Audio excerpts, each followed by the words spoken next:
Okay, तो हमने बात की डेफिनेशन व्हाट की बात करता है, तो कुल मिला के डेफिनेशन फेज एनालिसिस की बात करती है कि एनालिसिस जो फेज हमने एसडीएलसी में पढ़ा था डेफिनेशन में वो आता है। और वैलिडेशन और वेरिफिकेशन दो अलग अलग चीज़ें होती हैं। जैसे जनरल मैं एक एग्जांपल देता हूँ कि लेडीज़ या जेंट्स भी बनाते हैं आजकल, तो जो घर में हम सब्जी बनाते हैं, ठीक है, तो अक्सर क्या होता है, नमक आप पहले थोड़ा डालते हैं, फिर बनाते बनाते बनने से पहले एक बार फिर से टेस्ट कर लेते हैं, थोड़ा चख लेते हैं कि नमक कम या ज़्यादा तो नहीं है, एडजस्ट करने के लिए, ठीक है। तो पहले टेस्ट करना पकने से पहले तो वैलिडेशन है, पकने के बाद ट्राई करना, अब नहीं चढ़ा सकते गैस पे दोबारा, तो वेरिफिकेशन है, ठीक है। तो बनने से पहले वैलिडेशन होती है, क्या रिक्वायरमेंट सही भी हैं जो दी हैं, और बनने के बाद रेडी होने के बाद वेरिफिकेशन होती है क्या वो सेटिस्फाई हुई है या नहीं। तो अर्ली स्टेज, लेटर स्टेज, ठीक है। और तो मैं ये भी बोलता था हरियाणा में जब हम पढ़ते थे कि अक्सर वहाँ के लोग ज़्यादा गुस्से वाले होते हैं, तो कुछ लेडीज़ जिनको ऐसा होता है कि उनके हस्बैंड गुस्सा करेंगे तो नमक ज़रूर चखती हैं, ठीक है। तो जिनके गुस्से वाले होते हैं तो वो वैलिडेशन ज़रूर करती हैं कि बाद में भंडा फोड़ हुआ तो भाई वेरिफिकेशन का चांस तो मिलना ही नहीं फिर, तो मे भी अगले 2 दिन सब्जी ना ही बने घर में। तो ऐसी सिचुएशन से बचने के लिए वो वैलिडेशन ज़रूर करती हैं। तो मैं वही बोलूँगा, अगर आप थोड़े समय के लिए सोच लें कि करके चलें ज़रूर वैलिडेशन, अगर नहीं करेंगे तो दिक्कत ही दिक्कत है, ठीक है। वैलिडेशन पकने से पहले, वेरिफिकेशन पकने के बाद, ठीक है। वैलिडेशन को हम ऐसे भी डिफाइन करते हैं, जैसे पहले पहले दिन क्लास में टीचर आता है, साइकोलॉजी में पढ़ते हैं हम, तो टीचर छोटी छोटी बातें पूछता है, 2 जमा 2 बेटा, उन्होंने बोला जी 6, तो बोलता है यार ये तो निकम्मे निखट्टू बच्चे, मैथ पढ़ाऊँ पहले इनको, बाद में स्टार्ट करूँगा सब्जेक्ट, तो ठीक है। तो वैलिडेशन कोई भी टीचर आते ही करता है, ये जानने के लिए कि बच्चों का बेस क्या है, कहाँ तक ये पढ़े, क्या ये पढ़ सकते हैं, कितना लेवल है, ठीक है। और उसके बाद वो तो पढ़ाने से पहले फिर उसने क्या किया, पढ़ाने के बाद टेस्ट लिया, तो टेस्ट जो उसने लिया तो मतलब उसने बच्चों की वेरिफिकेशन की, इसके कितने मार्क्स है, इसके कितने, तो वो भी एक टर्म होती है जो हम इन दोनों के साथ जोड़ते हैं।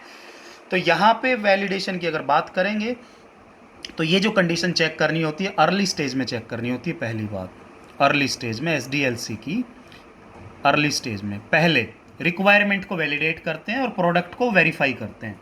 रिक्वायरमेंट जो होती है इनिशियल जो डिसाइड हुई है वैलिडेट करते हैं, और जो प्रोडक्ट बन के हाथ में आया सॉफ्टवेयर उसको वेरीफाई करते हैं, ठीक है। तो इसकी डेफिनेशन हम लिखते हैं आर, ये पहले, तो are we build right system, are we build right system, तो राइट पहले आया सिस्टम से, क्या हम राइट बनाने जा रहे हैं ये, और ये क्या होता है लेटर स्टेज ऑफ एसडीएलसी। तो इसकी डेफिनेशन क्या होती है, are we build system, system right, क्या हमने बना लिया है सिस्टम राइट, ये चीज़। तो राइट अगर सिस्टम से पहले है तो वैलिडेशन, और राइट सिस्टम के बाद है तो वेरिफिकेशन, एनालिसिस फेज में होती हैं। और जेनरिक अप्रोच की डेफिनेशन में हम इनकी बात करते हैं। तो दूसरी हमें बात करनी है किसकी, डेवलपमेंट की। और डेवलपमेंट में क्या होता है, डीसीटी, डिज़ाइन कोडिंग टेस्टिंग, और ऊपर क्या था एनालिसिस। डिज़ाइन डेफिनेशन में नहीं होता, उसमें हमने खाली एनालिसिस की बात की है, okay. Number two is development stage, number two is development stage, ठीक है। डेवलपमेंट स्टेज क्या करती है, ये फोकस करती है किसके ऊपर, हाउ, हाउ कैसे, व्हाट चाहिए किसको, कस्टमर को, मुझे क्या चाहिए डेवलपर को बताएगा। अब कस्टमर को भेज दिया, जा भाई एडवांस दे जा, हम कर देंगे। हाउ, कैसे बनाना है, डेवलपमेंट कंसर्न है किसकी, डेवलपर की, कैसे। तो इसका मतलब इसको क्या क्या करना है, how to define data structure, क्या इसमें डेटा स्ट्रक्चर रहेगा, how to define data structure तो किस में जाएगा, इसमें। बिहेवियर एक्सपेक्टेशन तो डिफाइन में, ठीक है, बात कर चुके हैं। हाउ टू क्रिएट आर्किटेक्चर, क्या आर्किटेक्चर रहेगा हमारा इसको डिज़ाइन करने का, ये किसकी कंसर्न है, डेवलपर की। हाउ टू डिफाइन इंटरफेसेस, क्या क्या इंटरफेस रहेंगी जो इनको आपस में हम जोड़ेंगे एक दूसरे के through, okay. How to convert, ये बोल सकते हैं हाउ टू कन्वर्ट किसको, प्रॉब्लम स्टेटमेंट, जो हमने डिज़ाइन कर लिया है कि प्रॉब्लम स्टेटमेंट बना ली है, डिज़ाइन कर लिया है, तो वो जो डिज़ाइन कर लिया है दिमाग में, तो how to convert that problem statement into मशीनी रीडेबल फॉर्मेट। मशीनी रीडेबल फॉर्मेट मतलब कि प्रोग्राम लिखना उसके लिए, एल्गो की जगह पे, क्योंकि मशीन को, पीसी को प्रोग्राम समझ आते हैं, ना कि एल्गो। एल्गो लिख देते हैं अपने अपनी प्रेफरेंस, अपनी कन्विंस के लिए, पर मशीन को तो प्रोग्राम समझ आएगा। तो जो प्रॉब्लम स्टेटमेंट डिज़ाइन होगी फिर उसको रीडेबल फॉर्मेट में भी कन्वर्ट करना है, ठीक है। और आखिर में how to implement test operation, फिर उसको टेस्ट कैसे करना है। तो टेस्ट करने के लिए टेस्ट केसेस बना के चलते हैं हम, ठीक है। जैसे हम टेस्टर है, कोई आता है तो पहले हम टेस्ट केसेस बना लेते हैं कि कैसे कैसे टेस्ट करेंगे इसको, हर सिचुएशन में होना चाहिए पास, ठीक है। जैसे डॉक्टर हमेशा टेस्टिंग करते हैं। तो मैं क्या बोलूँ, डेवलपमेंट स्टेज में डिज़ाइन, कोडिंग और टेस्टिंग की एक्टिविटीज़ परफॉर्म की जाती हैं, DCT भी बोल दें तो गलत नहीं होगा। और जैसे ही टेस्टिंग होती है, एरर फ्री कंपोनेंट जो बन के आता है उसको जाके हम डिप्लॉय कर देते हैं, कहाँ पे, कस्टमर की साइट पे ले जाओ भाई मौज कर। तो डेवलपमेंट का ये पूरा प्रोसेस है जो हमने इससे पहले बात की। डिफाइन वो कुछ और था, उसमें भी मैंने ऐसे कुछ पॉइंट बोल दिए बिना लिखे, उनको तुम लिख लेना सुन के। नंबर 3 है स्पोर्ट। तो जेनरिक अप्रोच मतलब कि ऐसा ऐसा होता है, लेड अप्रोच मतलब अलग अलग कर दिया था उसने कि क्या क्या चीज़ों को क्या क्या क्लासीफाई कर सकते हैं, तो दोनों एक ही चीज़ें, पर हमें इसको जो है अलग अलग तरीके से पढ़ लिया और कुछ भी नहीं है। स्पोर्ट ये क्या करती है, मेंटेनेंस, रीटेस्ट, घर पे जा गया ख़राब हो गया बुलाता है, मेंटेनेंस होती है। तो this focus on maintenance, main cheese maintain कैसे रखना है उसको, मेंटेनेंस पे काम करती है कस्टमर साइट पे जाने के बाद। क्या मतलब कि जब सॉफ्टवेयर डिप्लॉय कर दिया जाता है कस्टमर के प्लेस पे, तो हमें सॉफ्टवेयर मेंटेन करना है वेरियस साइड इफ़ेक्ट्स से, कि साइड इफ़ेक्ट्स कम से कम हो, ये नहीं होने चाहिए, ठीक है। तो सपोर्ट स्टेज की ज़रूरत पड़ती है, तो सपोर्ट दी जाती है, ठीक है, सॉफ्टवेयर डेवलपमेंट के प्रोसेस के बाद। और किस किस तरह की सपोर्ट दी जा सकती है डेवलपर के द्वारा, या देखो अलग अलग टीमें होती हैं, डेवलपर टीम अलग होती है, मेंटेनेंस टीम अलग होती है ना। जैसे फ्रिज बनता है, फ्रिज बनाने वाले कोई और हैं, ठीक करने वाले कोई और आते हैं, तो अलग अलग बंदे रहते हैं, ठीक है, क्योंकि उनको आइडिया तो रहता है। तो सबसे पहले ही हम मेंटेनेंस पढ़ते हैं, टाइप्स ऑफ मेंटेनेंस, अलग से ना पढ़ के जो मेंटेनेंस फेज पढ़ी थी बस याद रखना। आफ्टर डिप्लॉयमेंट के बाद जो फेज होती है मेंटेनेंस होती है, सपोर्ट फेज होती है। तो सबसे पहली मेंटेनेंस होती है corrective maintenance. Corrective maintenance, correction करना। करेक्टिव मेंटेनेंस क्यों होती है, ध्यान से सुनो। घर पे आ गए, टीवी ले आए, मान लो हार्डवेयर से रिलेट कर रहे हैं क्योंकि वो आपको दिखते हैं, सॉफ्टवेयर है वैसे तो सॉफ्टवेयर में भी बोल सकते हैं। करेक्टिव मेंटेनेंस मतलब कोई दिक्कत आ गई, मतलब कि डिफेक्ट आ गया, तो to cover the defects, defect आ गया मतलब सॉफ्टवेयर ने रिस्पॉन्स करना बंद कर दिया, हैंग हो जाता है तभी। तो तुम क्या करोगे, ख़राब हो गया, ख़राब होने के बाद ठीक कराना, ख़राब होने के बाद ठीक कराना। टीवी जल गया, कुछ जल गया उसके अंदर, हम बोलते थे जल गया, पूरा थोड़ा जल गया, कुछ अंदर उसके जल गया, ठीक है। तो ख़राब होने के बाद ठीक कराना मतलब करेक्टिव मेंटेनेंस। आपने बुला लिया उसको क्योंकि ख़राब हो गया था, ठीक है। तो टू कवर द डिफेक्ट्स, उनको ठीक करना, टेस्ट करके रीटेस्ट करना, करेक्टिव मेंटेनेंस, ख़राब हुए को ठीक कराना, ठीक है। हिंदी में बोल दिया, इंग्लिश में डेफिनेशन आएगी, समझ जाना ऑप्शंस में, ओके। नंबर 2 अडेप्शन या अडेप्टिव मेंटेनेंस। अडेप्टिव मेंटेनेंस क्या बोलती है, मान लो गवर्नमेंट ने बैन कर दिया, जैसे बीजेपी गई, कांग्रेस आ गई, वो बोले ये चीज़ें नहीं होंगी, बंद करो आज से। तो तुम जो सॉफ्टवेयर पहले उस गवर्नमेंट में चला रहे थे अब ये नहीं चलाने देगी, ये बैन करेगी, ये बोलेगी इसमें कुछ एडिशन करो या सब्ट्रैक्शन करो, हम इसको मानने तभी मानेंगे जब आप इसको ऐसे कर लोगे। तो या तो हम उसमें प्लस प्लस कराएंगे या उसमें माइनस माइनस कराएंगे, क्योंकि गवर्नमेंट चेंज हो गई, ये मैंने एक एग्जांपल दिया है, ठीक है। तो यहाँ पे हम क्या बोलते हैं, मान लो प्लेटफॉर्म चेंज हो गया एकदम से, प्लेटफॉर्म चेंज, जैसे CPU, रैम, OS कुछ गड़बड़ आ गई, एकदम चेंज करने पड़ गए, ठीक है। जैसे कोरोना आती, सोशल डिस्टेंसिंग चालू होगी, तो एनवायरनमेंट चेंज जब होता है तो एक मेंटेनेंस करनी पड़ती है। क्या जल गया था टीवी, क्या ख़राब हो गया था सॉफ्टवेयर, नहीं, कुछ भी नहीं हुआ था, पर करना पड़ा चेंज। फिर भी वो प्लस प्लस भी हो सकता है और माइनस माइनस भी, क्योंकि गवर्नमेंट चेंज होगी या फिर एनवायरनमेंट चेंज हो गया। तो मेंटेन रखना इस तरीके का भी एक अच्छा मेंटेन होता है, ठीक है। जैसे अब टेस्टिंग चल रही है, घर घर पकड़ के लाते हैं, बिना पैसे हो रहा है ना, तो अडेप्टिव मेंटेनेंस भी बिना पैसे ही होती है मैक्सिमम, ठीक है, क्योंकि उसको अपने प्रोडक्ट बेचने तो करेगा, सबका सोल्यूशन समाधान करेगा। ऐप अपडेट होती है, फ्री में ही तो होती है सारी, वैसे तो स्टार्टिंग में भी होता है, तो डेटा पूरा तो नहीं लेती, थोड़ा बहुत जितना एक्स्ट्रा MB होता है वही लेती है, ठीक है। तो वो चीज़ों से जोड़ के थोड़ा सा देख सकते हैं। नंबर 3 एनहांसमेंट करना। एनहांसमेंट मतलब कि परफेक्टिव मेंटेनेंस। परफेक्टिव मतलब प्लस प्लस करना। आउटडेटेड वर्जन हो गया, आप सेटिस्फाइड नहीं हो, आपके घर में पुराना टीवी रखा था, रिमोट चाहते थे आप, क्योंकि लोगों के घर में रिमोट वाले टीवी आने लग गए, आप बोलोगे पापा रिमोट लगवा के लाओ, इसको लगता भी था पुराने टीवियों को रिमोट, ठीक है।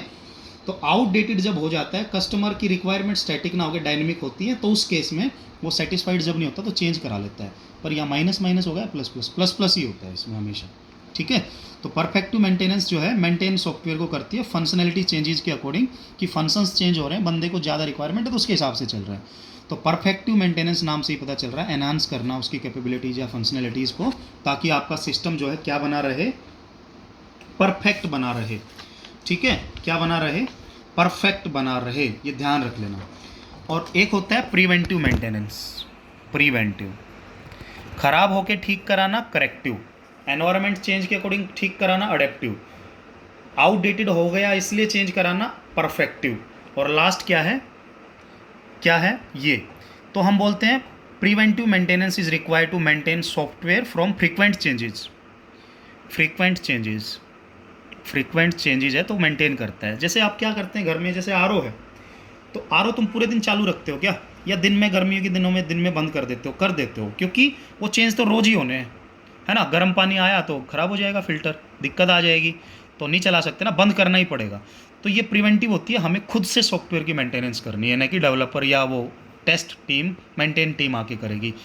अब लैपटॉप को हाथ में लेके चलो, प्यार से रखो, नीचे साफ करके रखो, डस्ट ना हो, गिर ना जाए हाथ से, ये ना हो वो ना हो। तो मोबाइल भी ऐसे ही होता है। तो यार ये आपको खुद करनी पड़ती है प्रिवेंटिव, ठीक है। बारिश आ गई, बाहर रखा था, भाग के उठा के ले आओ। तो जो फ्रीक्वेंट चेंजेस होते हैं इनसे बचाना है अपने, क्या, किसको, सॉफ्टवेयर को, ठीक है। ये चीज़ प्रिवेंटिव एक तरीके से करना, मतलब कि देखते रहना कि ये किससे ख़राब हो सकता है, ये चीज़।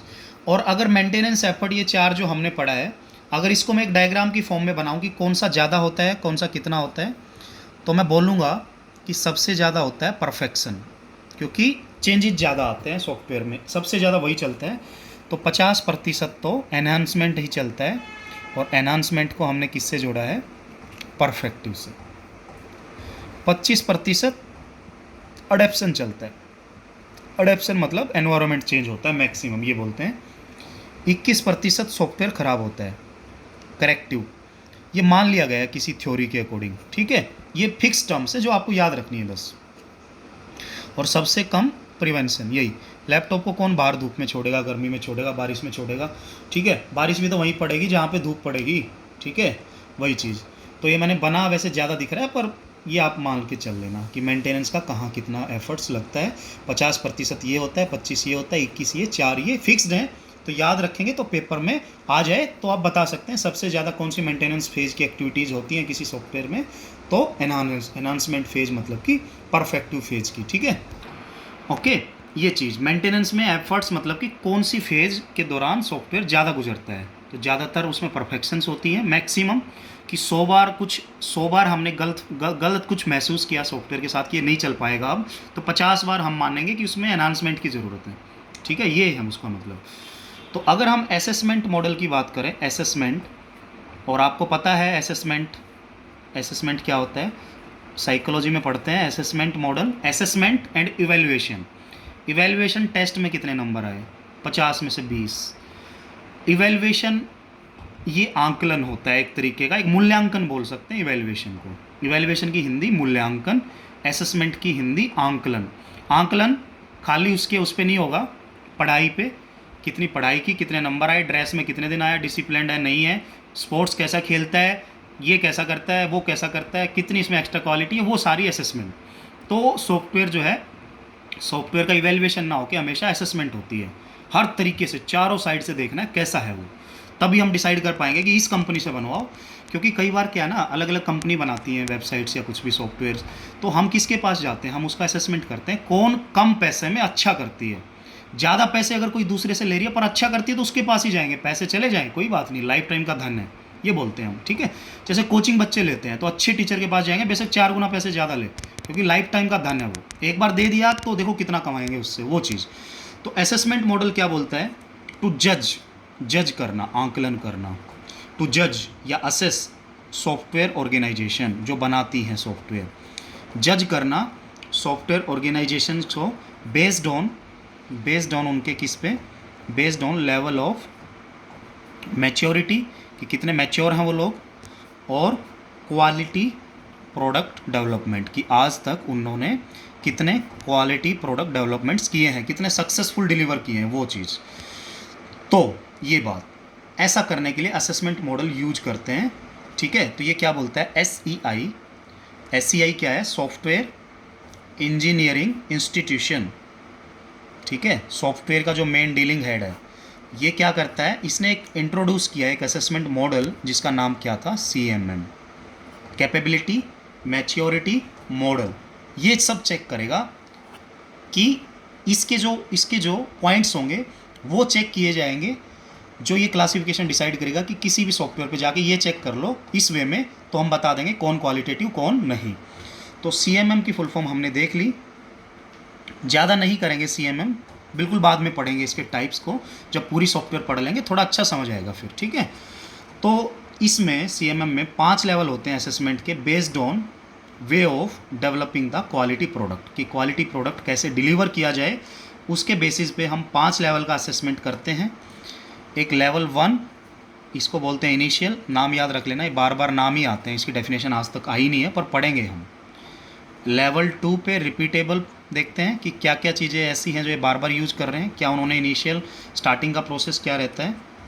लेवल 3 डेफिनेशन कैसे करते हैं, क्या सारी डेफिनेशन जो पहले बताई गई हैं फॉलो करते हैं, ठीक है। मैनेज्ड, अगर गड़बड़ आती है तो इनकी मैनेजमेंट कैसी, सारे बंदे इनके ऐसे तो नहीं बीमार पड़ गए लेके पैसे, ऐसा भी नहीं हो।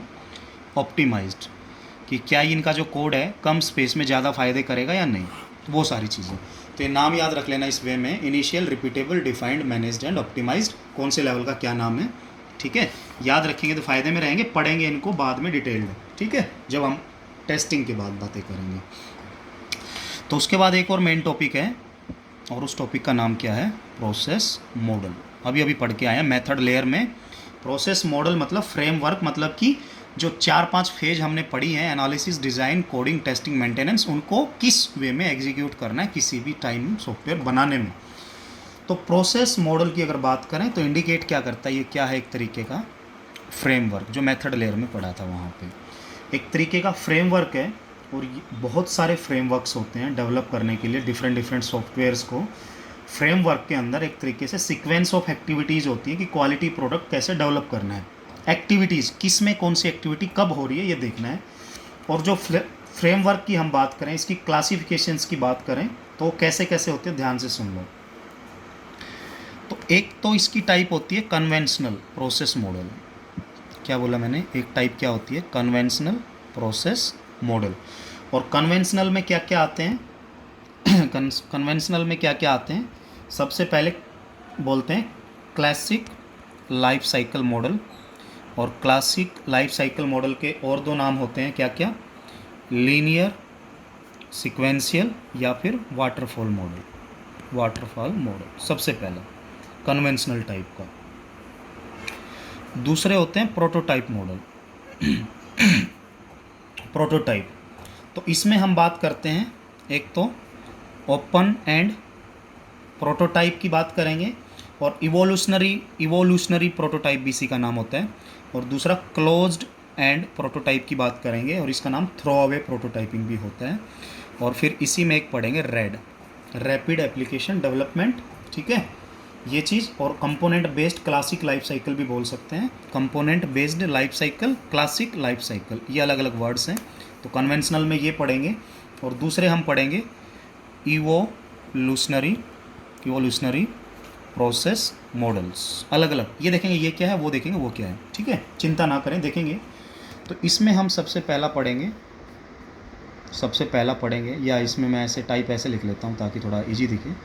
सबसे पहले देखेंगे इवोल्यूशनरी में हम इंक्रीमेंटल मॉडल क्या पढ़ेंगे? Incremental model. नंबर 2 पे यहाँ पे पढ़ेंगे स्पाइरल मॉडल, और मॉडल से भी मैक्सिमम एक आधा क्वेश्चन आ जाता है। और फिर नंबर 3 पे इसमें भी क्या पढ़ेंगे? Component based life cycle model, ये सब। तो जितनी बातें हमने की हैं ये आपको ध्यान रख लेना है, ठीक है, ये सारी बातें, तो अच्छा रहेगा। अब यहाँ से शुरुआत करते हैं कन्वेंशनल मॉडल से। किससे शुरुआत करते हैं? कन्वेंशनल से। देखते हैं क्या ये सब जो हमने बात की।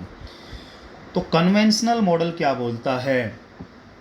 ये बोलता है इसमें जो सीक्वेंस ऑफ एक्टिविटी कैसी होंगी, तो ये क्या बोलता है कि आइए रिक्वायरमेंट लेके हम आपको एक डेट देंगे, 2 महीने के बाद मिलेगा पूरा, पूरा प्रोडक्ट डिलीवर करने की बात करते हैं। बीच बीच में ऐसा नहीं कि 4 दिन बाद ये ले लियो, फिर यो ले लियो, फिर यो, फिर यो, फिर यो, ऐसे पार्ट्स में देंगे। पार्ट में ना देके फाइनल प्रोडक्ट डिलीवर करते हैं। क्या बोला मैंने, क्या करते हैं ये, फाइनल ऑपरेशनल क्वालिटी प्रोडक्ट एक बार में ही देते हैं, एक बार में ही देते हैं, एक बार में ही देते हैं at a time after small schedule या लॉन्ग शेड्यूल। ठीक है, पैसे लेके बोलेगा 1 हफ्ते बाद या 2 हफ्ते बाद या 3 महीने बाद आ जाना, हम तेरे को पूरा ही देंगे। बीच बीच में ऐसा नहीं कि थोड़ा दे दो थोड़ा दो, सेटिस्फेक्शन होती रहे। ठीक है, जैसे मैं सारी वीडियो बना के एक बार अपलोड करूँ, जैसे मैं डेली की डेली करूँ, तो मेरा जो डेली की डेली वाला काम है इवोल्यूशनरी है। अगर मैं ऐसा करता तो फिर कन्वेंशनल होता। समझ गए ये चीज़। तो हमने क्या बात की कन्वेंशनल में कि बहुत लंबे समय के बाद फाइनल प्रोडक्ट डिलीवर होगा। तो इसमें इस फ्रेमवर्क में हम बहुत सारे फाइनल जो प्रोडक्ट बनाते हैं तो उसकी बहुत सारी कैटेगरीज की हमने बात की। सबसे पहली बात कर लेते हैं किसकी, वाटरफॉल मॉडल। सबसे इजी जो लगता था बच्चों को, इसको रट के जाते थे एकदम, पेपर में आते ही छाप देते थे। कुछ बच्चे तो ऐसे कि पेपर में आया भी नहीं, क्वेश्चन फिर भी लिखे है। ठीक है, लगेगा 38 नंबर आ रहे थे, 40 तो दे ही देगा पढ़ के, सोचेगा कुछ तो पढ़ के आया था बेचारा, ये तो सबको याद रहता था। ठीक है, क्वेश्चन गलत नहीं करना इसका। तो फ्रेमवर्क अगर बात करें किसकी, वाटरफॉल मॉडल की बात करें तो ये क्या क्या बोलता है, ध्यान से सुनो। बोलता है सबसे पहली फेज होगी एनालिसिस फेज, ठीक है, जिसमें SRS बनता है। उससे अगली फेज होगी डिज़ाइन फेज। तो एनालिसिस से क्या निकलता है, SRS निकलता है, और डिज़ाइन से क्या निकलता है, SDD। ये बात मैं पहले ही बता चुका हूँ। और ये दोनों फेज को यहाँ पे क्या बोला जाता है, सिस्टम इंजीनियरिंग भी बोला जाता है। सिस्टम जो बनाना था, सॉफ्टवेयर जो बनाना था, उससे पहले सिस्टम बनाया, क्योंकि सिस्टम में आप रहोगे तो काम कर पाओगे, सिस्टम में नहीं हो तो नहीं कर पाओगे। तो एनालिसिस और डिज़ाइन फेज को सिस्टम इंजीनियरिंग में काउंट करता है, दोनों को यहाँ पे। और उसके बाद जो अगली फेज होती है वो क्या होती है, कोडिंग होती है। इसके बाद क्या निकलता है, लॉजिकल कंपोनेंट, आप जान ही गए हैं मेरे ख्याल से। फिर टेस्टिंग होती है, और यहाँ से क्या निकलता है, एरर फ्री कंपोनेंट, आपको पता ही है। और फिर उसके बाद क्या होना स्टार्ट होता है, सपोर्ट। ये इसका वे है, बहता है, पानी की तरह बहता है। कभी भी पानी ऊपर से नीचे जाएगा, नीचे से ऊपर नहीं आएगा। तो किसी भी फेज में आगे बढ़ गए तो बढ़ गए, वापस नहीं आ सकते। इसलिए इसका नाम लीनियर या सिक्वेंशियल भी है कि इसी ऑर्डर में चलेगा। ठीक है, तो इसमें क्या क्या कंडीशंस जो ध्यान में रखनी है वो देखना है। तो सबसे पहले मैंने यहाँ पे बात की किसकी, सिस्टम इंजीनियरिंग की। तो सिस्टम इंजीनियरिंग में ध्यान से याद रखो कि अगर हमें ओके, तो हमने सिस्टम इंजीनियरिंग को डिफाइन करना है। तो एक बात ध्यान रखो तुम भाई, कि जो सॉफ्टवेयर है ना, सॉफ्टवेयर, अब जैसे अपना सिस्टम क्या है, गवर्नमेंट अपनी सिस्टम है और हम उसमें एक सॉफ्टवेयर है, मतलब हम एक इंडिविजुअल बंदे हैं। तो सिस्टम में बहुत सारे सॉफ्टवेयर हो सकते हैं। तो एक तरीके से बोल सकते हैं कि सॉफ्टवेयर जो है सबसेट है एक तरीके से किसका, सिस्टम का। कि पहले जो बन चुके हैं उसको सिस्टम मान के एनालिसिस करो, फिर इस सॉफ्टवेयर में आगे बढ़ो। तो मैंने क्या बोला, software is a subset of system, therefore before developing any software we need to analyze existing system। तो किसी सॉफ्टवेयर को बनाने से पहले जो एग्जिस्टिंग उस टाइप के हैं उनको एनालाइज करो, है ना। वही तो देखते हैं, एक दूसरे से सीखते हैं। अब जैसे सीधा ही कोई डॉक्टर थोड़ा ना बनता है, 5 साल का कोर्स, इंटर्नशिप, ये सिप वो सिप, इंटर्नशिप करता है, क्या वो देखते हैं ना डॉक्टर को ऑपरेशन करते हुए, तभी तो वो बनते हैं अच्छे। तो एनालाइज करो एग्जिस्टिंग सिस्टम्स को। अगर नहीं करोगे तो दिक्कत आएगी, फेल हो सकता है। तो to finalize the goal of software, कि आप अपने सॉफ्टवेयर से क्या चाहते हैं एग्जैक्टली, उससे पहले बने हुए एग्जिस्टिंग सिस्टम्स को एनालाइज करो, नहीं तो कोई फ़ायदा ही नहीं है। तो ये डेफिनेशन दे दी मैंने किसकी, सिस्टम इंजीनियरिंग की, कि बने हुए सिस्टम्स को एनालाइज करना अपना गोल फाइनल करने से पहले क्या कहलाता है, सिस्टम इंजीनियरिंग, जो कि एनालिसिस और डिज़ाइन फेज में हमारी हेल्प करता है।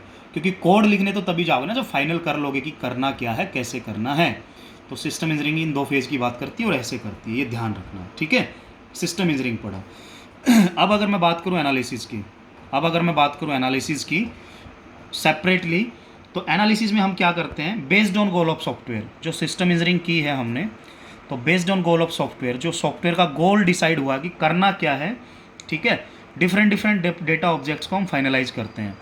डिफरेंट डेटा ऑब्जेक्ट्स को फाइनलाइज करते हैं कि कौन कौन से ऑब्जेक्ट्स का हमें यहाँ पे क्रिएशन करना है, ताकि एनालिसिस अच्छे से कर पाएँ। ठीक है, तो थोड़ा इसको आगे बढ़ाएंगे नेक्स्ट वीडियो में।